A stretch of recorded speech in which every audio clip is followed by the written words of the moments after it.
Nadhani leo Simba walikwenda kuongeza ukatili mbele ya uso wa goli, kwa maana kwamba moja kati ya vitu ambavyo Simba Sports Club walikuwa hawavifanyii kazi, kwa maana kwamba ni namna gani ambavyo wanatengeneza nafasi na kushindwa kuzitumia hizo nafasi. Lakini leo kila nafasi ambayo walikuwa wanaitengeneza, hususan kwenye dakika 45 za kwanza, Simba walikuwa wakatili sana. Walikuwa wanajaribu kuweza kuhakikisha kwamba kila nafasi ambayo wanaitumia basi inaweza kwenda kutengeneza madhara kwa opponent, na bahati mbaya kwa upande wa Dodoma Jiji, namna ambavyo walikuwa wanazuia, walikuwa hawazuii vizuri sana kwenye eneo lao la chini, kwa maana kwamba kwenye eneo la idadi ya watu walikuwa wanazuia kwenye low block, kwa maana kwamba walikuwa na idadi kubwa ya watu kwenye eneo lao la chini, lakini kwenye eneo la kukamilisha majukumu yao kipindi ambacho wanazuia ndipo ambapo palikuwa pana changamoto kubwa sana. Kwa hiyo kuzuia kwenye low block unahitaji timu iwe chini, lakini jambo la msingi ni namna gani ambapo kutakuwa kuna ufanisi, nani afanye kitu gani wakati mnazuia mkiwa na idadi kubwa ya watu wengi. Kwa hiyo ulikuwa unaona Simba wakati wakiwa na mpira, ulikuwa unaona gaps nyingi sana ambazo zilikuwa zipo, ambazo zimetengenezwa na Dodoma Jiji. Kulikuwa hakuna mistari ya ulinzi ambayo iko karibu, kwa maana kwamba mstari wa kwanza, mstari wa ulinzi wa watu wanne, mstari wa pili, mstari wa viungo ambao pia tulikuwa tunatakiwa kuweza kuona ukiwa karibu sana. Kwa hiyo kulikuwa kuna gap kubwa sana baina ya mstari wa viungo na mstari wa ulinzi, kitu ambacho kilikuwa kinawafanya wakina Erim Panzo waweze kuchukua mipira kwenye maeneo yoyote yale ambayo anataka kuweza kwenda kuchukua mpira na kuweza kuhakikisha kwamba anakwenda kutengeneza madhara kwa kikosi cha Dodoma Jiji. Na kwangu mimi binafsi leo kulikuwa kuna shepu mbovu sana ya kiulinzi ambayo ilikuwa inaonyeshwa na timu ya ligi kuu ambayo ina experience ya kucheza ligi kuu kwa muda mrefu zaidi. Kwa hivyo ni vitu ambavyo utakiwa kuweza, yani hatutarajii kuweza kuviona kwenye level kubwa ya ligi kuu, kwa maana kwamba timu ikiwa inazuia kwenye shepu mbovu kama ambavyo Dodoma Jiji walikuwa wanazuia. Kwa Simba mara baada ya kuona kwamba Dodoma Jiji hawako kwenye shepu nzuri zaidi, ambayo hawapo kwenye shepu nzuri ya kuzuia, wao walichokuwa wanakifanya ni kuweza kwenda kutoa adhabu, na ndicho kitu ambacho walikuwa wanakifanya. Naamini mara baada ya mchezo huu Fadlu Davis anaweza kuwa proud na vijana wake, kwa maana kwamba Fadlu Davis, moja kati ya vitu ambavyo alikuwa na vilalamikia kwa muda mrefu ni namna ambavyo timu yake ilikuwa haina matumizi sahihi ya nafasi, kwa maana kwamba Simba alikuwa na uwezo kutengeneza nafasi 8, lakini kwenye hizo nafasi 8 Simba wakaishia kushinda mabao mawili au wakashinda mabao matatu, kwa maana kwamba nafasi 5 akawa wamezitupa. Lakini leo ulikuwa unaona kwamba licha kuna nafasi ambazo wamezipoteza, lakini nafasi ambazo zilikuwa za wazi sana Simba Sports Club waliweza kwenda kuzitumia. Leo ulikuwa unamuona Kibu Denis akiwa kwenye ubora mkubwa sana, amefanya kazi kubwa sana ndani ya uwanja. Ulikuwa unamuona timu ikiwa na mpira, kwa maana kwamba akijaribu kutengeneza nafasi, akijaribu kufanya link up na washambuliaji wenzake, lakini pia yeye mwenyewe alikuwa na ukatili kwenye uso wa goli. Ndio maana tumeshuhudia mabao mawili kutoka kwa Kibu Denis. Lakini pia kwenye eneo la link up na kucreate nafasi tumeshuhudia Kibu Denis akiweza kutengeneza nafasi ya mabao mawili. Tumeona Erim Panzo Volcano kwenye ubora mkubwa sana, jinsi ambavyo alikuwa na athiri performance ya mchezo mzima, kwa maana kwamba ulikuwa unamuona akikimbia kwenye maeneo mengi sana, kwenye half space, kwenye zone 14, yote haya alikuwa anajaribu kwenda kutengeneza nafasi, na kila sehemu alikuwa anaweza kwenda kufanikiwa. Kwa maana ukiangalia mchezo wa leo unaweza kuona kwamba Simba leo alikuwa kama Sterling wa Kihindi, kwa maana kwamba kila kitu ambacho alikuwa anakigusa kilikuwa kinageuka dhahabu, kwa maana kwamba walikuwa wanazuia vizuri. Kipindi ambacho timu ikipoteza mpira wanaweka shinikizo kwenye mpira, wanarejesha umiliki wa mpira, wakitaka kwenda kutengeneza mashambulizi. Ulikuwa unaona kwamba kila shambulizi ambalo wanaitengeneza Simba lilikuwa na hatari. Kwa hiyo kwangu mimi binafsi naamini plan nzuri ya Fadlu Davis ilikuwa ni kitu kingine ambacho kimekuja kuongeza ubora wa Simba Sports Club, lakini pia ile conversation rate ya timu ya Simba kwenye mchezo siku ya leo ilikuwa kubwa sana, kwa maana kwamba kwenye football kuna vitu ambavyo huwa tunavizungumza, kwa maana kwamba ni vitu vya msingi sana, hususan timu inapokuwa na mpira na isipokuwa na mpira. Tunasema out of possession unahitaji kuweza kuweka pressure ili kuweza kurejesha mpira ambao unaumiliki, lakini ukishapata mpira in possession unahitaji kufanya vitu vitatu kama sio vinne, kwa maana kitu cha kwanza ni kumiliki mpira, na sio tu kumiliki mpira, unamiliki mpira kwenye lango la mpinzani, kwa maana kwamba ukiwa unamiliki mpira kwenye lango la mpinzani unakuwa karibu zaidi na uso wa goli la mpinzani, kitu ambacho kinakupelekea kuweza kucreate nafasi. Lakini eneo la pili lazima pia uwe na hiyo threat, kwa maana ya kumtengenezea uhatari mpinzani wako, kwa maana kwamba wewe uwe hatari zaidi mbele ya uso wa goli na mpinzani awe na hofu pindi ambapo unakuwa na mpira. Leo ulikuwa unaona moja kati ya watu ambao Simba walikuwa na hatari kubwa sana. Ulikuwa unaona Elie Mpanzu akipata mpira jinsi ambavyo ana uwezo wa kutengeneza hatari, Jean Charles Ahoua akipata mpira jinsi ambavyo alikuwa na uwezo wa kutengeneza hatari kwa wapinzani, vivyo hivyo pia kwa Kibu Denis Prosper, wote walikuwa na hatari. Mara baada ya kuona kwamba Simba wana uhatari, kitu ambacho kilikuwa kina miss ni namna gani ambavyo expected assist, kwa maana kwamba hichi ni kitu kingine ambacho tunakiangalia.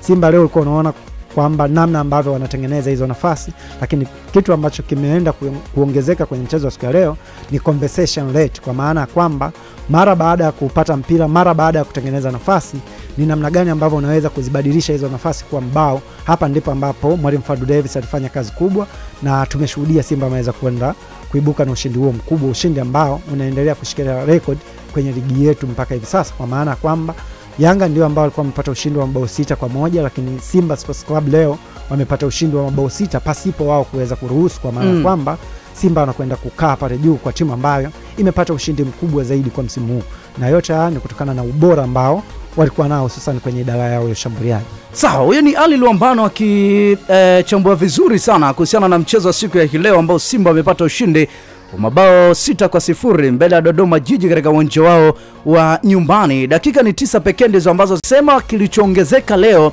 kwa Simba ni ule ubora mbele ya lango. Maana yake ni kwamba kama wangekuwa bora kila siku kwa namna hii, haya yangekuwa ni kawaida sana kutokea kwa Simba. Binafsi mimi naamini, kwa maana kwamba Simba mara baada ya ujio wa Volcano Elie Mpanzu, Simba wamekuwa na uwezo wa kutengeneza nafasi nyingi sana za wazi. Ukiangalia Simba Sports Club kabla ya Elie Mpanzu, Simba alikuwa anatengeneza nafasi nyingi sana, lakini kwenye mipira ya kutenga, Jean Charles Ahoua akienda kupiga free kick, Jean Charles Ahoua akienda kupiga kona, ndiko ambako magoli mengi ya Simba yalikuwa yanatoka kwenye eneo hilo. Hata ukiangalia pia assist ambazo yuko nazo Jean Charles Ahoua, kwenye assist 7 ambazo yuko nazo, assist 4 nadhani zimetokana na mipira yake iliyokufa. Kwa hiyo unaweza kuona kwamba chanzo cha mabao ya klabu ya Simba alikuwa kwenye mipira iliyokufa, lakini mara baada ya ujio wa Volcano Elie Mpanzu, Simba ameendelea kuimarika kwenye eneo la kutengeneza nafasi. Simba amekuwa miongoni mwa timu ambayo inatengeneza nafasi nyingi sana kwenye open play, na hii inatokana na kitu ambacho amekuja kukiongeza Elie Mpanzu. Elie Mpanzu ni miongoni mwa wachezaji ambaye ana skills, kwa maana kwamba ana uwezo wa kuwatambuka walinzi. Kitu kingine ambacho yuko nacho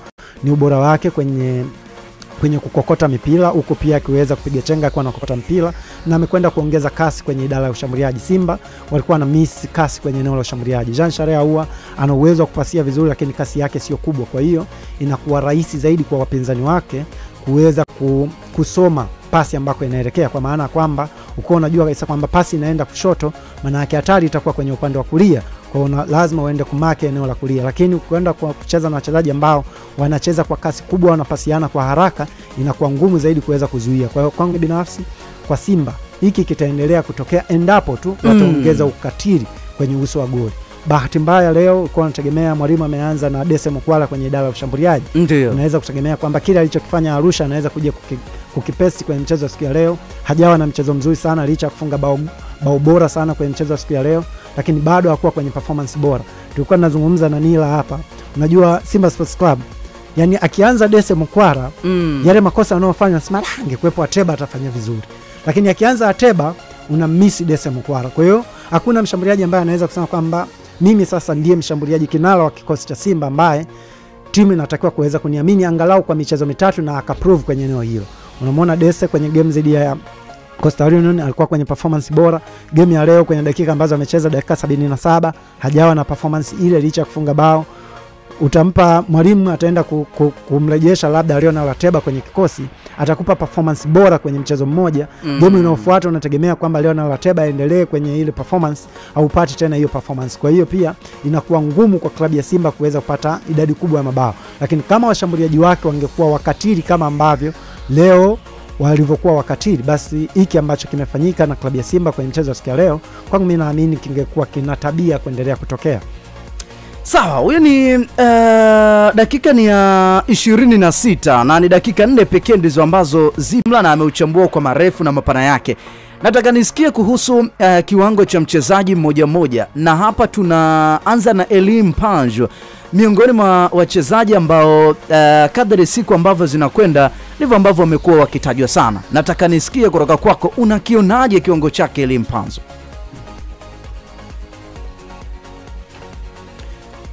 Kwanza lazima tumtakie heshima Elie Mpanzu. Huyu ni mmoja kati ya wachezaji bora ambao Simba wamefanikiwa kuwapata katika dirisha dogo la usajili. Ni mchezaji ambaye alifanya vizuri akiwa na AS Vita Club, akiwa mchezaji ambaye anatokea kule DRC Congo, mpaka anapata nafasi ya kwenda kufanya majaribio pale KRC Genki. Haikuwa kama bahati nasibu, ilikuwa ni kitu ambacho kilitokana na performance kubwa aliyoionyesha katika ligi ya DRC Congo, kutokana na uwezo mkubwa ambao anao Elie Mpanzu. Siku ya leo Elie Mpanzu amekuwa na mchezo bora kabisa. Yaweza kusema kwamba leo hii Elie Mpanzu ndo ameanza kukopia na kupesti ile performance yake ambayo alikuwa anaitoa kipindi upo na AS Vita Club, kwa sababu sasa hivi ndo unaanza kumuona Elie Mpanzu ambaye speed yake inaongezeka, ubora wake mbele ya lango kwenye kutengeneza nafasi unaongezeka. Mchezo wa leo ameweza kuscore goli nzuri kabisa. Yale magoli ambayo amefunga, ile goli ambayo amefunga siku ya leo ni magoli ambayo alikuwa anayafunga kwenye Rina Foot kule nchini DRC Congo. Ni magoli ambayo amezoea kufunga. Huyu jue sio winga wa kizamani kwamba muda wote ataamua kushambulia kwenye flanks. Kuna muda anakupa maswali magumu defenders, anakuja anashambulia eneo la ndani la uwanja, anakulazimisha defender ufanye makosa. Ubora wake akiwa na mpira mguuni Elie Mpanzu sio kitu cha kukielezea sana, kila mmoja anakiona. Ujue kuna muda unahitaji sana story kumuelezea mchezaji ambaye mtu hamuoni, lakini kila ambacho anakifanya Elie Mpanzu hakihitaji story kubwa sana kuelezea watu kwamba huyu ni mchezaji bora. Huyu ni mchezaji bora ambaye ameingia katika dirisha dogo. Wanataja wachezaji wengi sana kutokana na namba zao, lakini kila ambacho anakifanya Elie Mpanzu ndani ya kikosi cha Simba Sports Club ni kikubwa zaidi, na nadhani ni moja kati ya ingizo jipya ambalo limekuja kuongeza kitu ndani ya kikosi cha Simba Sports Club. Watu wengi sana walikuwa wanajiuliza, je, katika ingizo hili la Elie Mpanzu katika dirisha dogo itamchukua muda gani kuweza kuclick, lakini kila anapopata nafasi Elie Mpanzu amezidi kuprove kwamba yeye ni mchezaji wa aina gani. Unakuja kumwangalia Elie Mpanzu kwenye vitu vichache tu. First touch yake akiwa na mpira, receiving ball yake akiwa na receive mpira kulianga goli la wapinzani, jinsi gani ambavyo ana receive mpira na kudribble kuelekea kwenye lango la wapinzani, akiwa kuanzia katikati mwa uwanja kugeukia kwenye goli la wapinzani. Anakuwa hatari sana kwa sababu anaweza kufanya vitu vyote sahihi. Miguu yake yote miwili inaweza kutafsiri kitu gani ambacho akili yake inahitaji kifanyike. Kwa hiyo ni mchezaji ambaye kiuhalisia hakuna defender ambaye anaweza kuenjoy kukutana naye kwa jinsi ambavyo anacheza. Ni mchezaji ambaye ana speed, ana akili nyingi sana akiwa na mpira. Sio rahisi kuchukua mpira ambao upo katikati ya miguu yake. Kuna muda ana enjoy kupita kwenye half space, kuna muda ana enjoy kupita kwenye flanks, kuna muda ana enjoy kucheza ndani kama inside 10. Kwa hiyo ni mchezaji ambaye amekamilika kwenye kila idara. Ni moja kati ya complete winger ambao wamebahatika kupatikana katika ligi kuu ya Tanzania bara kwenye kipindi hichi. Wampita wachezaji wengi sana ambao wanacheza wide, wakina Kipre Junior. Wampita wachezaji wengi sana ambao walikuwa na ubora mkubwa, na sasa hivi kuna wachezaji ambao wana ubora mkubwa kama wakina Jibril Sila, lakini kwa Elie Mpanzu ameonyesha kitu cha tofauti zaidi, kwamba ana kitu ambacho watu wengi sana wameshindwa kuwa nacho. Elie Mpanzu ni moja kati ya wachezaji bora ambao Simba Sports Club wamebahatika kuwa naye. Kwa hicho anachokionyesha, kama atakuwa na muendelezo huu mpaka msimu ujao, sitoshangaa kama kuona msimu ujao akiwa kati ya wale watu ambao wanagombea nafasi ya kuwa MVP wa ligi kuu ya Tanzania bara, kama atakuwepo mwanzo wa msimu ujao. Lakini mpaka sasa hivi Elie Mpanzu amethibitisha kwamba yeye ni moja kati ya wachezaji bora kabisa ndani ya ligi kuu ya Tanzania bara, kwa sababu ukiambiwa utaje wale wachezaji 10 bora ndani ya ligi kuu ya Tanzania bara, kwa hii performance ambayo anaonyesha sasa hivi Elie Mpanzu, bila kuangalia numbers ambazo zimetokea siku za nyuma, ni moja kati ya wachezaji bora kabisa ndani ya Simba Sports Club. Bana, sawa, Niro Juma huyo akimchambua vizuri sana Elie Mpanzu na kuona namna ambavyo mambo gani yamekuwa. Angekuwa Mwayombo hapa. Bana, utabiri wake umetimia, ndugu yangu Mwayombo yasema. Bano Jean Charles Ahoua miongoni mwa wachezaji ambao pengine inawezekana usiwapende sana vile ambavyo wanacheza kiwanjani, lakini kwenye suala la namba amekuwa bora zaidi na zaidi. Kiwango chake leo kimekuaje, na pengine nafasi yake ya kuwa top scorer wa ligi kuu ya Tanzania bara unaionaje msimu huu? Kwangu mimi binafsi naamini huyu ni mchezaji ambaye ana nafasi kubwa sana kuweza kuwa kinara wa ufungaji bora kwenye ligi kuu soka Tanzania bara, kwa kuwa ana sifa nyingi ambazo anawazidi wenzake. Kwa maana watu ambao wanashindana nao kwenye idara ya ushambuliaji, unazungumza Stephen Desemukwara na mabao 9, Leonard Lateba mabao 9 pia naye, kama sio Leonard na mabao 8. Yes, lakini pia Clement Mzize mabao 10 pamoja na Prince Dube mabao 10. Hao ndio washindani wake kwenye mbio za ufungaji bora. Faida ambayo yuko nao Leonard Lateba, yeye ni free kick specialist, kwa maana kwamba yeye ni miongoni mwa wachezaji ambao ana nafasi kubwa ya kupiga mipira yote ya Simba, mipira ambayo inaweza pia kukutengenezea nafasi ya kuweza kuwa mfungaji bora, kwa maana kwamba ukimwangalia Prince Dube, yes, yo mpigaji wa mipira iliyokufa ndani ya Young Africans, hususan mipira ya penalty pamoja na free kick ambazo unaweza kupiga moja kwa moja na zikaweza pia kukuongezea idadi ya mabao. Lakini pia vivyo hivyo pia kwa Clement Mzize, yes, yo penalty taker ndani ya klabu ya Yanga. Desemukwara sio penalty taker ndani ya klabu ya Simba. Huyu Leonard Ateba pia mara baada ya kukosa penalty, sidhani kama anaweza kuwa mpigaji tegemeo wa penalty ndani ya kikosi cha Simba endapo Jean Charles Ahoua atakuwepo kwenye kikosi. Kwa hiyo ukiangalia faida ambayo yuko nayo, licha kwamba Simba anatengeneza nafasi mara baada ya ujio wa Elie Mpanzu ambaye amekuwa na uwezo mkubwa sana wa kutengeneza nafasi, na yeye pia Jean Charles Ahoua anaweza kuzitumia hizo nafasi kuweza kufunga, lakini pia faida nyingine ambayo yuko nayo ni namna ambavyo anaweza kutumia mipira iliyokufa kuweza kuconvert kutoka kuwa nafasi na kuweza kuwa mabao, kwa maana kwamba anafunga kwenye free kick. Kwenye hao mabao 12 ambao amefunga, kuna mabao ambao ni free kick, kuna mabao ambao ni penalty ambazo amefunga tena kwa 100%. Mabao hayo yote ameweza kwenda kuyafunga. Kwa hiyo ndio faida ambayo nimeiona kwa Jean Charles Ahoua, na hii pia inaweza kuwa pia ni sababu ya yeye kuweza kuwa mfungaji bora kwenye ligi kuu. Ukiangalia sifa za washambuliaji wengi ambao washai kuwa wafungaji bora kwenye ligi kuu, ukiachana na kwenye ligi yetu, ukiachana na Fiston Kalala Mayele ambaye sio penalty taker mzuri, wengine wote walikuwa pia wanategemea idadi ya mabao ya penalty au free kick kuweza kufunga mabao. Ukimwangalia Stefan Aziz Ki msimu uliopita nadhani alikuwa na penalty 2, lakini pia kuna mabao ambayo aliyafunga kwenye mipira iliyokufa. Kwa hiyo unaweza kuona pia hizi ni sehemu nyingine ambazo zilimpelekea yeye kuweza kuongeza idadi ya mabao. Ukiangalia hao wengine hivyo vitu hawana, lakini Jean Charles Ahoua yuko navyo. Hata ukienda pia kwenye ligi ambazo zimeendelea, leo hii anayeongoza kwa ufungaji wa mabao pale ligi kuu ya Uingereza ni Mohamed Salah kwa mabao 27.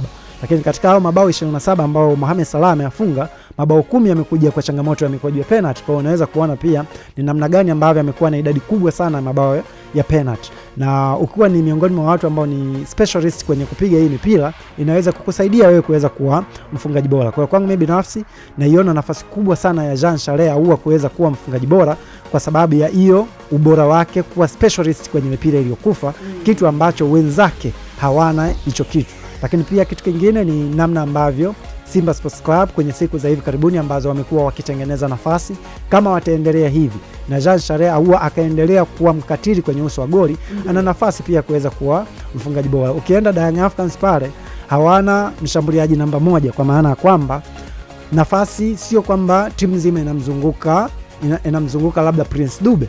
Kwa kipindi Young Africans wanahitaji matokeo, wakiona kabisa kwamba Dube hayuko kwenye nafasi nzuri ya kufunga, wanaweza kwenda kumtafuta Pacome Zouzoua afunge, wanaweza kumtafuta Stefan Aziz Ki afunge, au Clement Mzize aweze kufunga. Kwa hiyo Yanga kumekuwa kuna mgawanyo mkubwa sana wa mabao, ndio maana wachezaji wao wengi wamefunga mabao. Kwa hiyo hakuna mtu mmoja ambaye wanamtengenezea nafasi. Kwa hiyo kama timu nzima hakuna mtu ambaye wanamtengenezea nafasi, maana yake panakuwa pana ugumu kwa huyo mchezaji kuweza kuwa top. Nira, unasema nini? Lolote linawezekana kwa sababu ana performance bora kabisa Jean Charles Ahoua tokea amefika Tanzania. Sio mchezaji ambaye anaweza kukuvutia vile anavyocheza, lakini ni mchezaji ambaye ana deliver kuliko mchezaji yoyote yule. Mpaka sasa hivi ana magoli 12, assist 6 kama sikosei. Unaona ni jinsi gani amedeliver vizuri. Ni mchezaji ambaye kwa mara ya kwanza anafika Tanzania na anaweza kutengeneza numbers kubwa kama hizo. Kwa hiyo chochote kinaweza kutokea mwisho wa msimu. Kwa performance yake no doubt kama atakuwa mchezaji bora MVP, hatakuwa na mtu ambaye anaweza kushangazwa kwa kile ambacho amekitoa msimu huu, kwa sababu bado kuna michezo mingine inaendelea, hatujui namba zake zitakuwaje, lakini mpaka sasa hivi ilipofikia ana deserve atakuwa MVP kwa jinsi ambavyo anacheza na kwa jinsi ambavyo ana deliver. Ni mchezaji mzuri ambaye Simba mbahatika kuwa naye kutokea pale Ivory Coast. Ni mchezaji ambaye bado ana kiu ya mafanikio, unamwona hata jinsi anapocheza. Siku zote amekuwa ni mchezaji ambaye kuna kipindi wakati anaanza msimu watu wengi walikuwa hawampi credit kwamba labda anaweza kujua kuwa mchezaji tegemezi ndani ya Simba Sports Club, lakini mpaka kufikia sasa hivi unaona ni jinsi gani ambavyo ametengeneza klasi yake, amejitengenezea daraja kake ambako hata wana Simba wenyewe wanafahamu kwamba Jean Charles Ahoua ni moja kati ya wachezaji muhimu ndani ya kikosi chao. Anafanya vizuri sio kwenye mashindano ya ndani tu, hata ukiangalia kwenye mashindano ya shirikisho msimu huu anafanya vizuri ndani ya Simba Sports Club. Alifunga goli siku ya ambao anacheza na Blavos de Maquis katika dimba la Benjamin Mkapa, akaenda kufunga goli ambalo liliwapa Simba uhakika zaidi katika dimba la Sfaxien kule nchini Tunis. Unaona ni jinsi gani ambavyo Jean Charles Ahoua amebahatika kuwa mchezaji mzuri, amebahatika kuwa na consistency ya performance yake. Hichi kinachotokea hakitokei kwa bahati mbaya tu, atakufunga kwa set pieces kama free kick, atakufunga kwa penalty, atakufunga magoli kwa njia ya kawaida. Kwa hiyo ni mchezaji ambaye ametimia kwenye kila idara na performance yake anazidi kuionyesha yeye ni mchezaji wa aina gani. Kwa hiyo anastahili sifa hata akiwa MVP. Hakuna mtu ambaye atakuwa na maneno yoyote. Sawa, hata kama akiwa MVP hakuna namna ambavyo pengine kutakuwa na maneno kwa namna moja ama nyingine. Dakika ni 41 tangu ilipopiga majira ya saa 12. Endelea. Kwa mara ya mwisho Kibu amefunga lini kwenye ligi kuu Tanzania bara? Siku 400 na ngapi huko zimepita. Ndo kwenye ile mechi ya Young Africans ya 5-1. 5-1 ilikuwa 2023. Inawezekana Kibu Denis alivyofunga leo ndo bye bye, tukutane msimu ujao. Hapana, atafunga. Unajua bahati mbaya zaidi Kibu Denis kila kitu alikuwa anachokifanya kilikuwa sahihi. Mbaya zaidi ilichokuwa kina miss ilikuwa ni goli tu, kwa maana kwamba vitu vingi alikuwa anafanya kwa sahihi. Anafika kwenye eneo la mwisho na create nafasi kwenye eneo la kufunga tu, kwa maana kwamba kwa muda huwa naamini kwamba kuna ubora alafu kuna bahati. Ndio. Switcha pale bado hajatisha pale. Yes. Au hayupo? Switcha amekula nyoya. Yaani tangia amekuwa man of the match jana. Ni msumbufu. Amekula nyoya. Tumekuwa na bahati kuswitchiwa na mchezaji bora wa mchezo wa jana. Sio chipukizi lakini. Sasa kwangu mimi binafsi ukiangalia kwa Kibu Denis, yani moja kati ya vitu ambavyo walikuwa anavimiss kwenye game yake ni kuweka tu mpira kambani. Ila vitu vingi alikuwa anafanya kwa sahihi, kwa maana kwamba anashambulia lango la mpinzani kwa ubora mkubwa, ana create nafasi, ana uwezo wa kulenga up na wenzake, anatengeneza nafasi. Bahati mbaya kwake kilichokuwa kina miss ni hilo goli pekee ambao leo yamekuja, na yamekuja mawili kwa bahati nzuri kwake. Kwa kwangu mimi binafsi hiki kitu naamini kinaweza kwenda kumjenga zaidi, confidence yake inaweza kuwa inakwenda kuongezeka. Bahati mbaya zaidi kwake Kibu Denis, ligi inakwenda mapumzikoni tena kupisha kalenda ya FIFA. Mara baada ya kufunga bao, wachezaji wengi huwa wanatamani kwa kuwa huko kwenye momentum, wanatamani mechi ziwe back to back ili kuendeleza ile confidence yako ambayo imeshaanza kujijenga. Lakini mara baada ya kufunga mabao haya mawili, naamini pia kama hii performance ambayo alikuwa nao leo akiendelea kupesti kwenye game zinazofuata, naamini magoli yanaweza kwenda kufunga. Na kwangu mimi binafsi Simba Sports Club mara baada ya ujio wa Volcano Elie Mpanzu, Simba wamebadilika sana, wanatengeneza sana nafasi. Kwa hiyo issue ambayo imebaki ni wewe tu kutumia ule ubora wake kuweza kuweka mipira kambani, kwa maana kwamba kaa kwenye nafasi, Elie Mpanzu atakuletea mpira, utafunga. Kwa hiyo ni wewe tu kuboresha hiyo ubora wako kwenye kuzitumia hizo nafasi, kwa maana kwamba kuboresha ubunifu wako kwenye kuweka mipira kambani. Unajua sio kila mtu ana sanaa ya kufunga. Unaweza kukaa kwenye nafasi nzuri sana, lakini kama huna sanaa ya kufunga inakuwa ngumu sana kwa wewe kuweza kwenda kufunga. Kwa hiyo Kibu Denis akiendeleza hiki ambacho amekifanya siku ya leo, naamini ana uwezo wa kumaliza akiwa na angalau na mabao 4 mpaka mabao 7 kwenye msimu. Kumbuka haya mabao 7 ashawafunga kwa na Simba, tena ile Simba ambayo ilikuwa na akina Medi Kagere, John Rafael Boko, yeye aliweza kuwa top scorer wa klabu ya Simba. Lakini pia Mbeya City wakati anatoka, kama unakumbuka, kuna msimu ambao Simba anakwenda kumsajili alifunga mabao 7, lakini tena ule msimu alikuwa na mgomo dhidi ya Mbeya City hakuweza kucheza baadhi ya michezo, lakini aliweza kumaliza na mabao 7. Kwa hiyo sio mchezaji ambaye kufunga kwake ni kitu cha ajabu, ni mchezaji ambaye ana uwezo wa kufunga, lakini kuna baadhi ya vitu ambavyo vilikuwa vina miss kwenye game yake. Kama unakumbuka huu msimu au kuanza kuwa bora sana kwake, kama unakumbuka mwanzo wa msimu akushiriki pre-season na team, kwa kuna vitu vingi sana ambavyo yeye aliweza kwenda kuvimiss, kwa maana kwamba kuweza kujua kitu gani ambacho mwalimu anakihitaji ili uweze kudeliver na wewe pia kile ambacho uko nacho, kwa maana kwamba mwalimu anataka kuangalia wewe kitu gani ambacho uko nacho, timu yake inataka nini, na wewe utaenda kuofa nini kwenye timu yake.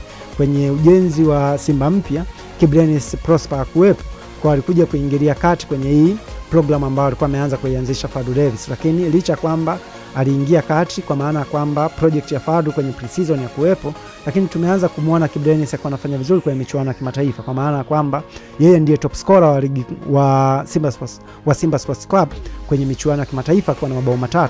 Kwa kwangu mimi binafsi, kwa Kibu Denis ni miongoni mwa wachezaji ambao vitu vingi alikuwa anafanya kwa usahihi, kilichokuwa kina miss ni mabao, na naamini mara baada ya mchezo huu hayo mabao yataendelea kuwepo kwa Kibu Denis Prosper.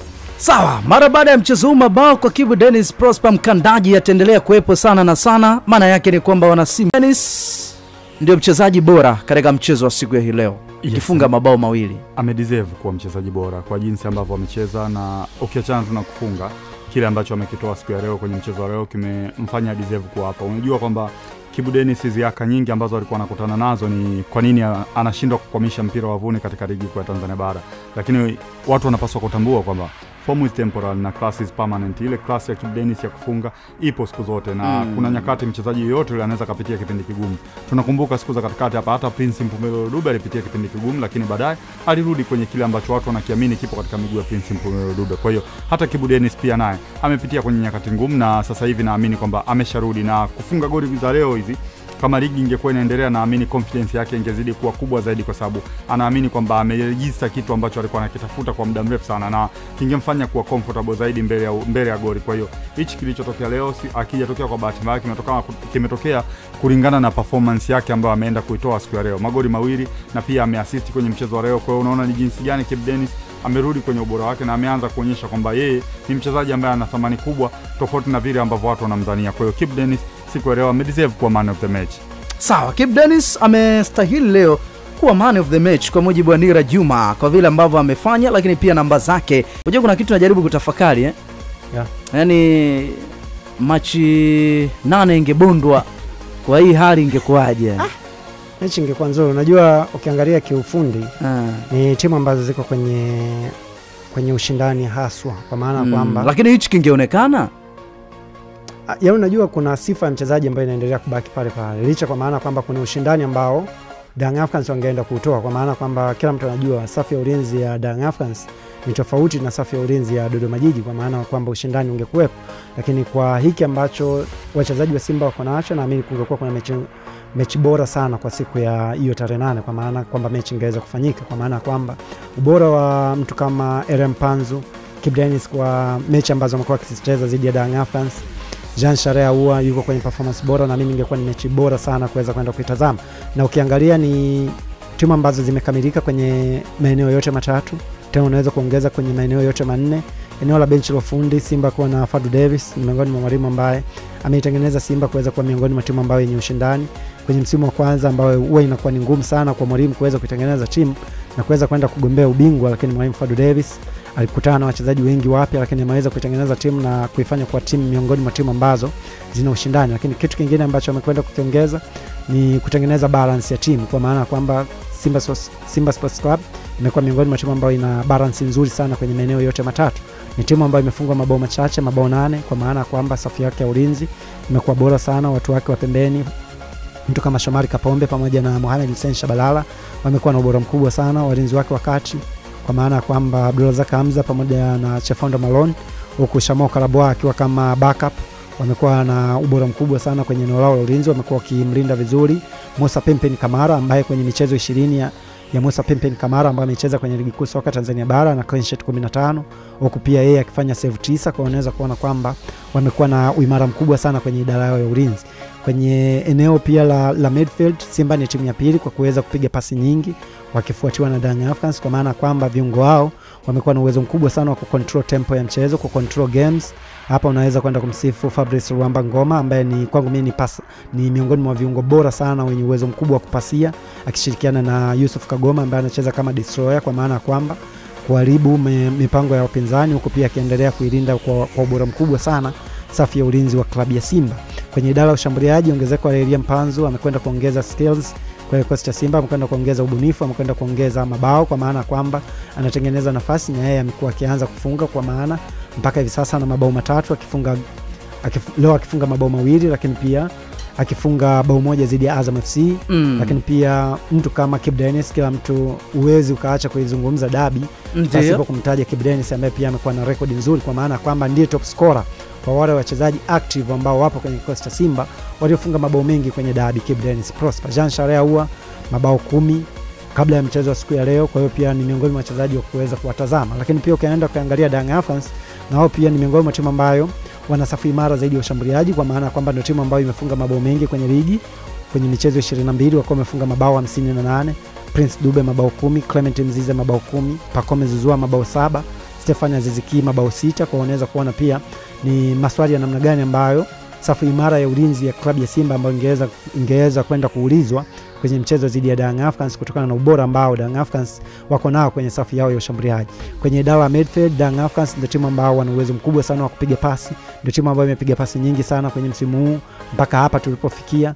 Lakini pia uwepo wa mtu kama Haridi Aucho, huyu ni kwa master ambaye anaiamuru timu icheze vipi. Mudathiri haya kwenye eneo la kupora mipira, kufanya interception, amekuwa bora sana pamoja na kufanya blocking, wakisaidiwa na Duke Abuya ambaye pia ni miongoni mwa wachezaji ambaye amekuwa na uwezo mkubwa sana wa kuipeleka timu mbele. Safu ambayo imekuwa ikitumika na timu ya taifa pia, kwa maana kwamba Dickson Job pamoja na Baka wamekuwa wakifanya kazi nzuri sana kwenye idara ya ulinzi, wakienda kumlinda kwa ukaribu zaidi mtu kama Djigui Diarra. Kwa kwangu mimi naamini tungeweza kwenda kushuhudia miongoni mwa dabi moja nzuri sana, timu ambazo zinakwenda kukutana zikiwa kwenye mizania sawa. Kwangu mimi naamini ni nadra sana kuweza kuishuhudia dabi ambayo unakwenda kukutana na timu zote zikiwa kwenye level ambazo zinashahibiana. Kwa binafsi na mimi tungekwenda kushuhudia mchezo mzuri sana tarehe 8. Sawa, dakika ni ya 56 na sala kwanza linakwenda mwishoni kabisa, na ni wakati wa kwenda kuchezesha draw mara hii, kutoa washindi 20 kila mmoja aweze kuchukua